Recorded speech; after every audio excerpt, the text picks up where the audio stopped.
तो दोस्तों अभी तक हम लोग समझ पा रहे थे कि कमजोर रशिया चाइना के लिए एक बहुत ही आसान निवाला होगा और रशिया को भारत के हाथों से लगभग चाइना पूरी तरह से छीन लेगा, जिसकी शुरुआत ऑलमोस्ट हो चुकी है। और सबसे बड़ा किरदार यहाँ पर निभाया है अमेरिका ने। रशिया को कमजोर करके एक आसान निवाला बना दिया है चाइना के लिए। अब चाइना ने अपनी धाक पूरे रशिया में जमाना शुरू भी कर दी है। कुछ ही समय पहले हम लोगों ने वीडियो में डिस्कशन किया था कि जितना व्यापार टोटल रशिया के अंदर यूएस डॉलर्स में हुआ करता था, उस आंकड़े को सरपास कर चुका है चाइनीज युआन। यानी चाइनीज युआन से अब रशिया इतने बड़े पैमाने पर ट्रेड कर रहा है, यानी जो डॉलर से हुए थे उसे सरपास कर चुका है।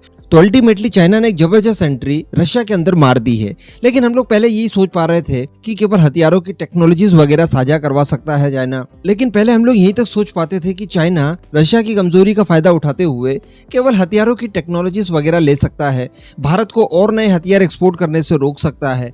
इस तरह की कुछ चीजें हम लोग सोच रहे थे। लेकिन दोस्तों अब ये चीजें काफी ज्यादा हाइपर हो चुकी है और पानी सिर के ऊपर जा चुका है, क्योंकि चाइना तो चाइना, पाकिस्तान भी अब रशियन कैंप में जाकर खड़ा हो गया है। और जो चीजें एक्चुअली भारत के साथ होनी थी वो चीजें पाकिस्तान के साथ रशिया करने जा रहा है। चलिए आगे जानते हैं हम लोग कि किस तरह से रशिया ने पाकिस्तान के साथ एक मिनी एफटीए साइन किया है, जिसके ऊपर भारत का अधिकार था। आप बस वीडियो को एकदम एंड तक देखते हुए चैनल को सब्सक्राइब जरूर कर दीजिएगा। तो दोस्तों पिछले कुछ समय की गतिविधियों की बात अगर की जाए तो भारत और रशिया के बीच में ट्रेड जो था वो अचानक कम होते हुए दिखाई दे रहा है। क्रूड ऑयल की बात भी की जाए तो अभी 1 महीने बाद हमें पता चलेगा कि रशिया से जो नया क्रूड ऑयल हम लोगों ने खरीदा है वो न के बराबर रह गया है, क्योंकि इस समय जो हमें आपूर्ति हो रही है वो पुराने कॉन्ट्रैक्ट थे जो भारतीय रिफाइनरीज ने रशिया को दिए थे। इन सबके पीछे एक बड़ा कारण निकल कर आया है, करेंसीज का लेन देन करने के लिए कोई मैकेनिज्म इस समय सेट नहीं है। यानी हम लोग यूएस डॉलर दे नहीं सकते, यूरो दे नहीं सकते, चाइनीज युआन हम लोग देना नहीं चाहते, जो कि रशिया सबसे ज्यादा मजबूती से डिमांड कर रहा है।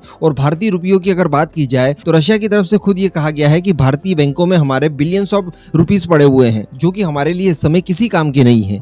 अल्टीमेटली उन्होंने कह दिया है कि ट्रेड करने के लिए आप चाइनीज युआन का इस्तेमाल कीजिए, और अगर आप चाइनीज युआन का इस्तेमाल नहीं करते तो रशिया अल्टीमेटली आपसे ट्रेड नहीं कर पाएगा। अब अगर इस समय पाकिस्तान की बात की जाए तो पाकिस्तान के लिए ये काफी सुनहरा मौका है। पाकिस्तान को रशिया के कैंप में डालने के लिए चाइना लाइन ऑफ क्रेडिट दे रहा है पाकिस्तान को। कुछ समय पहले मैंने आपको ये भी वीडियो बनाकर बताया था कि जो पाकिस्तान के द्वारा क्रूड ऑयल रशिया से पहली बार खरीदा गया, जिसके ऊपर $18 प्रति बैरल के हिसाब से उसे डिस्काउंट भी मिला, इसके लिए उसने चाइनीज करेंसी युआन का इस्तेमाल किया, जिसके लिए लाइन ऑफ क्रेडिट दी गई स्पेशली चाइना की तरफ से। यानी पाकिस्तान ने तेल उठा लिया और उसका पेमेंट जो है वो चाइनीज बैंक वगैरह करेगी रशिया को। तो शुरुआत में जो टुकड़ा फेंककर अपने पाले में करने वाली बात थी वो यहाँ पर निकल कर आई है सामने। अब इस बीच अगर हम लोग गतिविधियों को देखें तो पाकिस्तान की गतिविधि रशिया के खिलाफ काफी मजबूत रही है। एक तरह से एंटी रशिया गतिविधि रही है। पाकिस्तान और यूक्रेन के बीच में एक डिफेंस पैक्ट भी साइन हो रखा है कुछ समय से, जिसके तहत पाकिस्तान बड़ी मात्रा में हथियारों का उत्पादन करके यूक्रेन को भेज रहा है, जिसका इस्तेमाल यूक्रेनियन फोर्सेस रशिया के खिलाफ कर रही है। लेकिन इसके बावजूद मैं आपको बता दूं कि एक बहुत ही महत्वपूर्ण हस्ताक्षर हुए हैं रशिया और पाकिस्तान के बीच में। दरअसल रशिया के अंदर एक कॉन्फ्रेंस रखा गया था, जिसके अंदर सभी मुस्लिम राष्ट्रों के प्रतिनिधियों को इनवाइट किया गया, और इसी कॉन्फ्रेंस के दौरान पाकिस्तान और रशिया के बीच में ट्रेड प्रोटोकॉल के ऊपर साइन हुए हैं, जिससे पाकिस्तान को सीधे सीधे एक्सेस मिलता है रशियन मार्केट का। दरअसल रशिया के कजान में 3 दिनों का एक सम्मेलन रखा गया था, जहां पर जैसा मैंने आपको बताया कि सभी मुस्लिम राष्ट्र अपने अपने प्रतिनिधि भेजते हैं। इसमें पाकिस्तान ने भी भेजा, और इसका मकसद बताया जा रहा था कि रशिया की दोस्ती मुस्लिम देशों के साथ मजबूत हो जाए, ये उद्देश्य था। और इसके पीछे अब आप समझ सकते हैं कि चाइना का ही रोल रहा होगा, क्योंकि चाइना की पेट इस समय मुस्लिम राष्ट्रों के बीच में बहुत बड़े लेवल की बन चुकी है। तो अगर मुस्लिम राष्ट्रों को रशिया के खेमे में कर लिया जाता है तो समर्थन तो मिलेगा ही मिलेगा। इसी के साथ साथ सारे मुस्लिम राष्ट्र चाइनीज युआन का इस्तेमाल करके रशिया के साथ ट्रेड करना भी पसंद करेंगे, और यही इसका मकसद रहा है, जिसमें पाकिस्तान को बीच में मुनाफा मिला है। अब ये जो पाकिस्तान और रशिया के बीच में ट्रेड प्रोटोकॉल्स के ऊपर साइन हुए हैं, इसके तहत बताया जा रहा है कि जो पाकिस्तानी उत्पाद है, पाकिस्तान जो भी बनाता हो अपने यहाँ पर, उसका एक्सेस सीधे रशियन मार्केट के लिए मिल गया है। और इससे भी बड़ी चीज ये कि रशिया द्वारा जो इंपोर्ट टैक्स लगाया जाता है, इस समझौते के साइन हो जाने के बाद उस इंपोर्ट टैक्स में भी काफी बड़ी छूट मिलेगी पाकिस्तान को। कहने का मतलब पाकिस्तान के प्रोडक्ट रशिया जाकर काफी सस्ते दरों पर रशियन लोगों को उपलब्ध होंगे, तो डेफिनेटली वो लोग खरीदेंगे ही खरीदेंगे। इसके अलावा इसी समझौते के तहत पाकिस्तान का माल बिना किसी रोक टोक के रशियन मार्केट तक बहुत बड़े स्केल तक पहुंचाया जा सकता है। इसके अलावा भी कई सारे इवेंट्स देखने के लिए मिले, जैसा कि सम्मेलन में पाकिस्तान ने जिस ऑफिशियल को भेजा था उसका नाम था नवीद कमर, जो कि पाकिस्तान का एक मिनिस्टर है।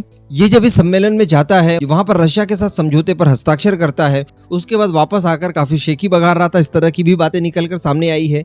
इसके अलावा रशियन ऑयल मिनिस्टर भी पाकिस्तान की यात्रा पर जाते हैं। कई और शीर्ष अधिकारी एक दूसरे देश को विजिट करते हैं। इसके अलावा पाकिस्तान का विदेश मंत्री बिलावल भुट्टो जरदारी ये भी रशिया की यात्रा पर जाता है। तो कहने का मतलब दोनों देशों के बीच में केमिस्ट्री सेट करने की कोशिश की जा रही है, जिसका सूत्रधार है चाइना। अब ये चीजें भारत के लिए कितनी दुविधाजनक हो सकती है, ये आपको बताने की जरूरत है नहीं। ये सारी चीजें तो हम करने की कोशिश कर रहे थे। जैसे यूरोपियन कंपनियां रशियन मार्केट से बाहर होती है, तो वहां पर हमें अपने लिए स्कोप दिखाई दे रहे थे और हमारी कंपनीज उसका हिस्सा बने रशियन मार्केट का, इसके लिए कोशिशें की जा रही थी। कुछ समय पहले भारत और रशिया के बीच में FTA को लेकर भी एक्चुअली बातचीत शुरू हो गई थी। तो ये सारी की सारी चीजों के ऊपर पानी फिरता है जब इस तरह की गतिविधियां रशिया करने की कोशिश करता है, जबकि इस पूरे युद्ध के दौरान, पूरे कॉन्फ्लिक्ट के दौरान भारत ने किस तरह से सहयोग किया है रशिया को, ये बताने की आवश्यकता नहीं है। खैर, अब क्या कर सकते हैं, विनाश काले विपरीत बुद्धि। अगर रशिया को यही सारी चीजें पसंद है तो करिए। इसके बाद भारत भी अपने स्वार्थ अनुसार फ्री होगा कि वो किस पाले में जाकर खड़ा होगा।